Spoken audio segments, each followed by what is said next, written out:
Jacqueline Gouraud, bonjour. Bonjour. Quelles sont les recettes de succès pour un territoire? Le respect de l'identité, de l'originalité, des ressources, c'est un premier point très important.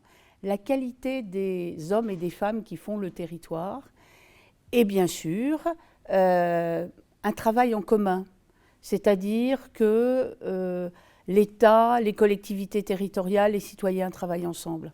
Et bien sûr, je dirais, des responsables, quels qu'ils soient, qui anticipent, qui ont une vision pour les territoires. Et qu'est-ce qui explique que certains territoires sont à la traîne, en difficulté? D'abord, certains territoires ont subi des événements historiques, industriels, très négatifs pour leur développement. Il y a eu une évolution de la société aussi avec une évolution de l'industrie, par exemple.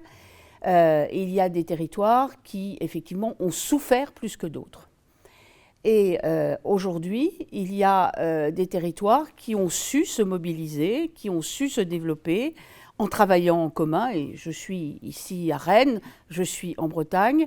Je ne peux que citer l'exemple de la Bretagne, qui a toujours eu, comme dans toute la France, des collectivités territoriales identiques, si je puis dire, mais qui ont toujours su développer un travail commun, au fond, une mutualisation de leur vision, une mutualisation de leurs ressources.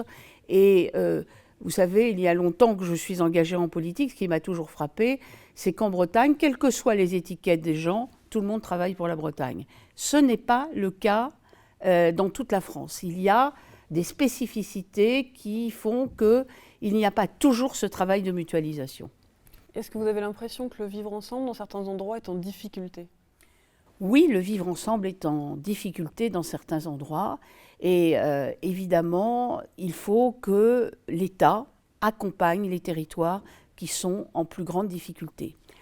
Regardez comment fait l'éducation nationale dans des territoires ruraux ou urbains pour aider davantage les enfants qui ont des difficultés ou dans des secteurs qu'on appelle REP+, qui ont des difficultés avec les dédoublements des classes dans l'enseignement primaire. C'est un rôle de l'État qui est très important. Mais l'État peut aussi accompagner dans le domaine de l'économie des territoires d'innovation qui imaginent de s'adapter industriellement. Et au fond, l'État est là pour accompagner les initiatives locales et dans son rôle régalien, dans certains domaines, pour protéger, éduquer nos concitoyens.